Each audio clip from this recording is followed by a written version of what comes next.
Dow Meeting Archives, January 3rd, 2016. Misfortune, Good Fortune by Bill Bunting. 起立，面向佛堂，参加深鞠躬，一鞠躬，再鞠躬，三鞠躬，参加各位点传师一鞠躬，开班一鞠躬，请坐下。Please be seated. Yo, we're good to go. I'm going to go on mute. All righty, and thank you.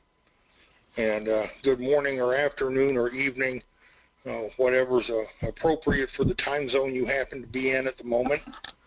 I'm trying something new with the microphone this morning because Derek's informed me that I've had some popping and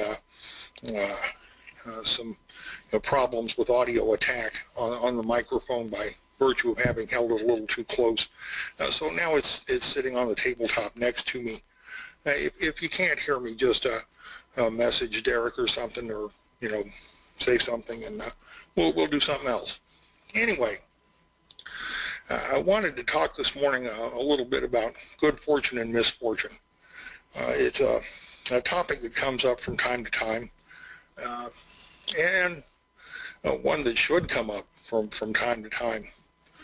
And most of the time, we kind of couch that in terms of a rather famous and fairly ancient story in which a farmer loses a horse and everybody gathers around and expresses their condolences for his loss, and then the horse comes back and brings another horse friend with it, and everybody congratulates the farmer on his good fortune until a representative from the government shows up and takes both horses as well as a couple of men for service in the army, and all of a sudden misfortune has visited him again.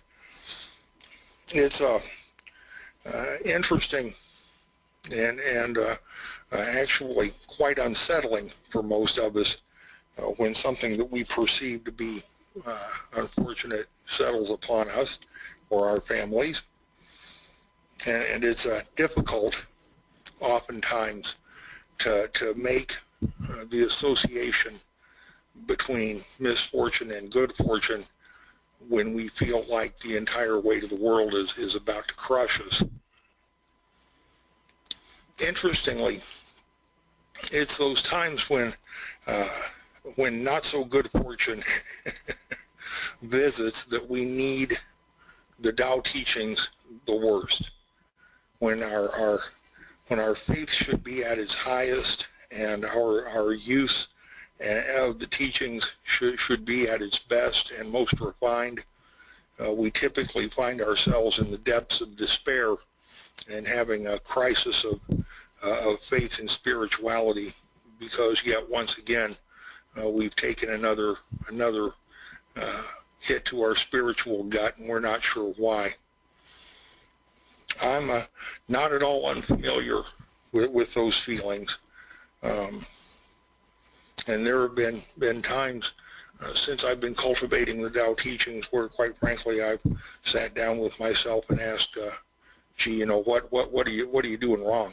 What did you screw up so badly in the past that you got to go through this now? What is it that happened on the old karmic path that caused this catastrophe to fall on you? And my wife and I have had one of those here recently. If you'll recall, a couple of weeks ago, and I don't know how many of you heard this, but my 13-year-old daughter became very ill, and she still is. And that was one of those things where in those still private moments I thought to myself, geez, what could I have done that maybe would have forestalled or helped us to avoid this? And true to form, because I had to be away from the office for quite a bit of time and spend a fair amount of time hanging around Riley Children's Hospital, and the folks at work needed to know what was going on. everybody kind of gathered around and expressed their condolences for that horrible misfortune that we were enduring.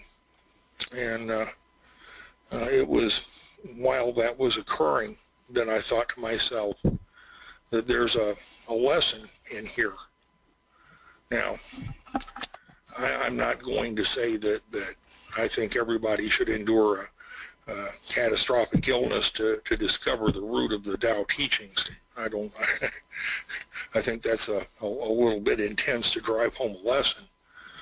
I will say that I think it's a part of cultivating the Tao teachings to be able to recognize both lessons and opportunity in the things that go wrong, and understand perhaps a little more deeply and a little better why certain things might happen to us.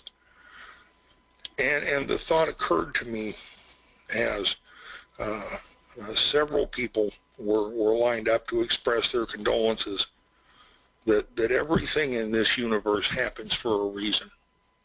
The good and the bad both. The things that we consider to be great good fortune and the things that we consider to be horrible misfortune. There's no yin without yang. There's no plus without minus. No great life, great fortune without a certain amount of misfortune. There's a yin and yang in everything, and actually very little pure symmetry in anything. And so while it's not a positive thing that we're dealing with this, it's not entirely a terrible thing. We found out, for instance, that there's nothing life-threatening, thank goodness, going on with our daughter, and she's not going to lose her eyesight. If you have to be really sick, I suppose knowing those two things are among the more positive outcomes from dealing with doctors and hospitals and what have you.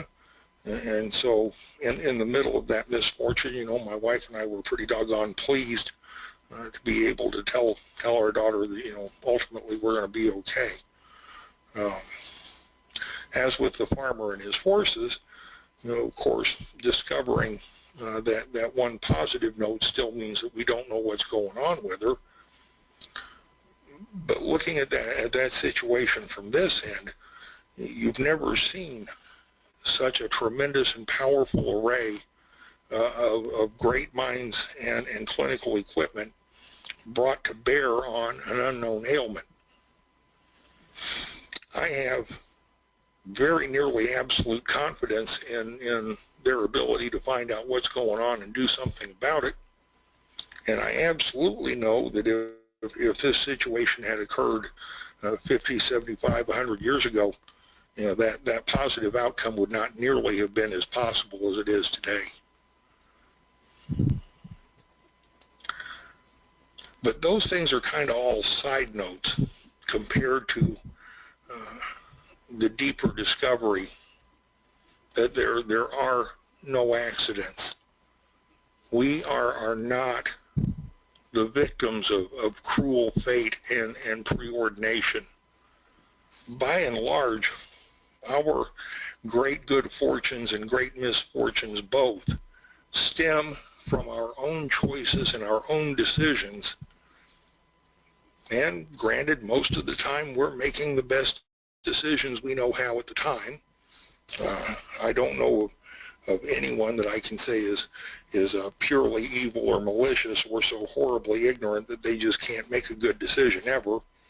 Nor do I know of anybody who always 100% of the time makes the right decision. I believe that we all do the best we can with the information that we have at the time that we have to make our choices. And knowing that, I can have faith in both the teachings and in myself and in those around me to do that pretty much all the time, to take the information that's available and come up with the best choice that we can make based on the information that we have. because I believe that everything happens for a reason,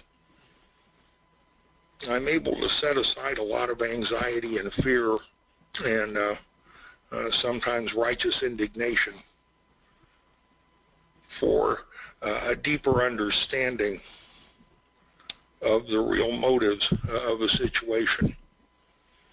The Tao itself doesn't regard human beings as special or as unique, and it is quite true, we are not. It deals with everything in nature in exactly the same way. And, you know, for some folks that's disconcerting because it takes us out of the realm of special and throws us back into the realm of perhaps our pet dog or something. But I find that little tidbit of knowledge to be comforting. And I find it to be comforting because all of a sudden I'm not competing for the attention or blessings of some personified deity somewhere that I can't actually address or cause to have any concern for me. And once again, I'm at the junction of my own choices and decisions and my own karma.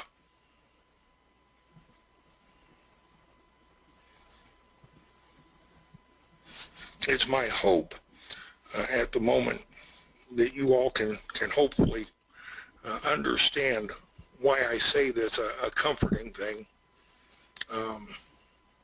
I know for some folks that faith in a personified deity somewhere saying, "Well done, thou good and faithful servant," is something to be clung to and believed in, and if that works for you, that's fine. And there are others who are attempting to avoid some kind of eternal punishment for their poor choices and decisions. And if that works for you, that's also fine. Absolutely, nobody has to follow my advice or do what I say. I'm nobody's guru. But for me, I once again find that belief that there's not some deity out there waiting to punish or glorify me to be very comforting. And I believe that our karmic path is subject to change based on our choices and our decisions. And that sometimes things happen to us that are quite beyond our control. And those things that happen to us don't determine our karmic path and likely are not necessarily the results of the karmic path. But the way we choose to deal with them and respond to them definitely have an influence on the karmic path, the accrual of positive or negative karma. And so although the events that occur most of the time are completely natural and found all over, we still have an effect on our karmic futures because we still have choice. We still decide what we're going to do and how we're going to do it. I think for those of us that follow the Tao teachings, that represents something of a higher calling in thinking and choosing and behavior as we understand the nature of the path we walk. I've spoken to you a couple times about my philosophy on death and dying,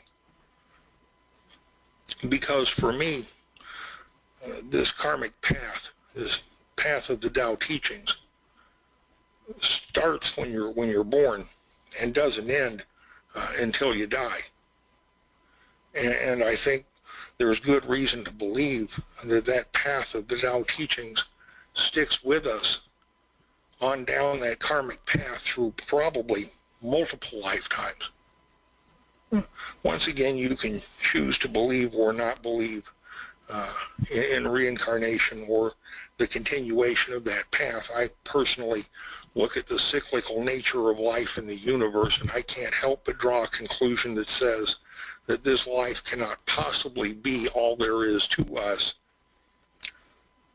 But even if it is, I find that living life as though it were not still produces better choices and more positive outcomes than just believing that there's absolutely nothing there.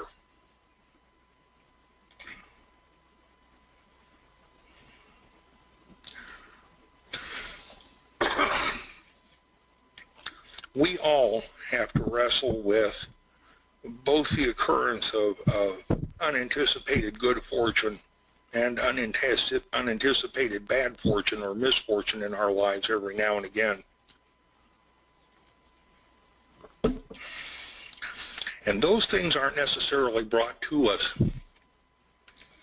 as a means to either torture our earthbound existences or test our faith, but rather many of them just come around because we've lived our lives the way we've lived our lives, and they are the natural outcomes of our own choices, our own decisions, and our own activities. To blame fate or destiny or the universe or karma for the things that come to us and try to dodge responsibility for them is taking the easy way out of living. Understanding that there is a reason somewhere behind the things that happen, and that most of the time that reason is something that we brought upon ourselves, allows us to have both the fortitude and the ability to change that path in the future. And that's really a pretty cool thing to be able to do. To be able to throw off the shackles of some kind of supposed preordination or predestination or fate or whatever it is we want to call it, and return both the authority and the consequences of our decisions to ourselves is a tremendous thing to be able to do.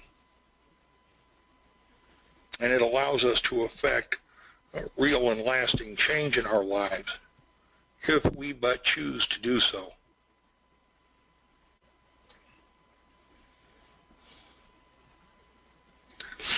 I think that's a pretty important lesson. And I'd like to invite all of you to take a moment or two and think about the things that have happened in your lives and the things that are going on now, and see if perhaps you can't come to the same sort of realization that I have, and perhaps being able to look at things somewhat differently might be beneficial to you and might help us all to create a more positive and somewhat easier future. Thank you all very much for letting me share with you, and I sure hope that something I said was helpful. I appreciate it very much. Let's go ahead and do the meeting ending ritual, everybody. 起立。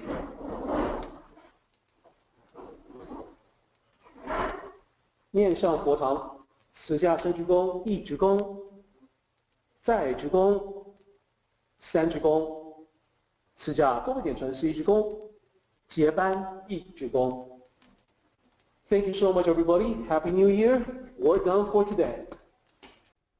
Join the Tao meeting live to participate in the questions and commentary. For more information, go to http://taoism.net/tao/connect-online.